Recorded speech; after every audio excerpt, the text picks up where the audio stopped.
Well, here's a little bit of a surprise. This is my workshop radio, which has been serving me faithfully for the last 7 years. I restored it in 2012. And yesterday when I switched it on, I got this. Volume is set to 0.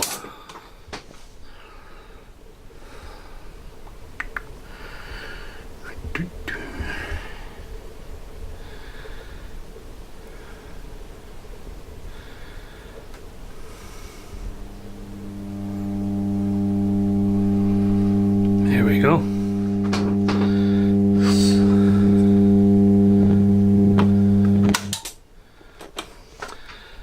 On the face of it, that sounds like filter caps, which I thought, really, after 7 years?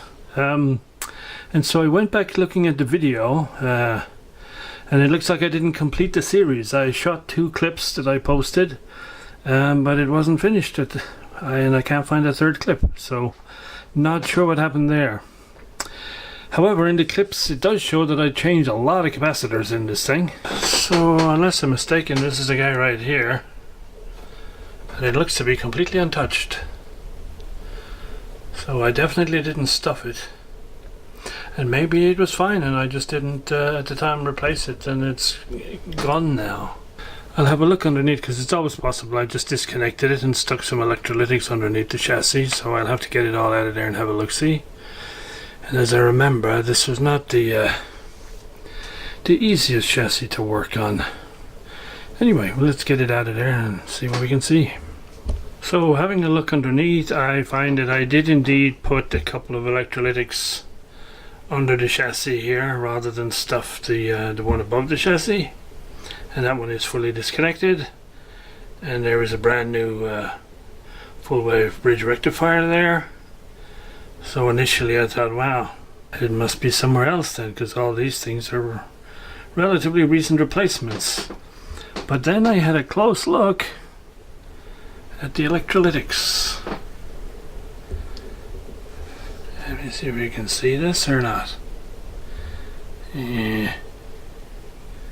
But the positive ends of both of those electrolytics are all bubbled up. I think what would cause that after such a, well, in my mind, a relatively short period of time, unless it gets really warm in there or something.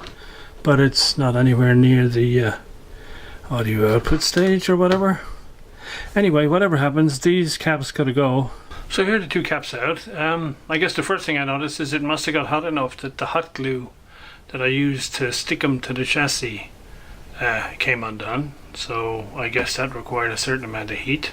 And yeah, the tops of them here are all crusty, so we'll check them for value just to see what state they're in. But yeah, these definitely gotta go. Trouble is, I don't know if I have any immediate replacements. Anyway, we'll have a look. So just for the record, this one still measures 50 microfarads. This one here, it can't measure it at all. It momentarily shows up at 400 picofarad and ends up the meter can't read it. So yeah, something weird happened here. I think I found the source of the heat. So I've obviously put a large dropper resistor in the AC primary here. Probably, I can't remember, but probably because this is set for 220 and I have 245 here. And so I took the easy way out. Okay, so no point repeating what I did before. I'll have to, if I put wherever I put the new filters in fact this here would be the ideal position, so maybe I'll have to bite the bullet and replace that one.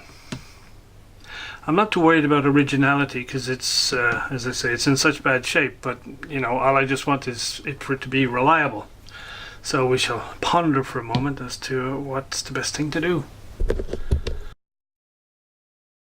Well, that was a half-an-hour job that's taken all day. So I had to put the, I had 2 replacement capacitors, 2 electrolytics. I thought I can't put them in here because of the heat, because the ones that were in here were rated to 105 degrees. And so that means it gets pretty toasty in here. So the electrolytics go on top. And it meant there was a lot of wires that were hooked up to the caps that were floating in the air down here. So I put a tag strip and made everything nice and solid. I made a little container for the capacitors, and to fit that I had to remove this rather dangerous mains panel off the chassis, just to get it out of the way and put it back on again. So the capacitors. So this is what I came up with.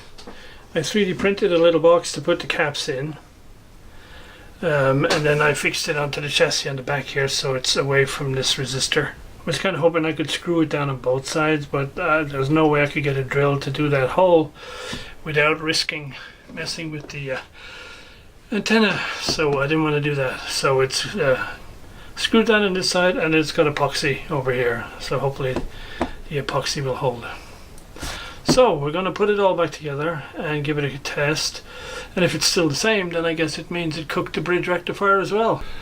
Okay, we seem to be fixed. Észtországban például vasárnap viszonylag kevesen voltak a szavazófülkékben. Ez az egyetlen tagállam, ahol elektronikusan is lehet voksolni. Although we have some collateral damage, I banged the bloody glass dial when I was putting it back in, and it's started to come apart. So I'm going to have to take that out and do that again. So there we go, it's all back together. I re-glued the glass at the end where I sort of broke it again. I've taken the opportunity to give everything a good spritz with all the oxide on all the switches and give everything a bit of a clean up. And yeah, I think we're hopefully good, and good for another 7 years at least.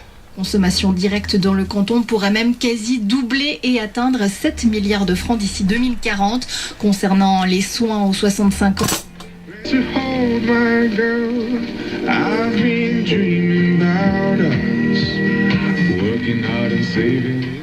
Yeah, I love the sound of this one. That's why it's in my workshop. Right, let's get it back in its proper place.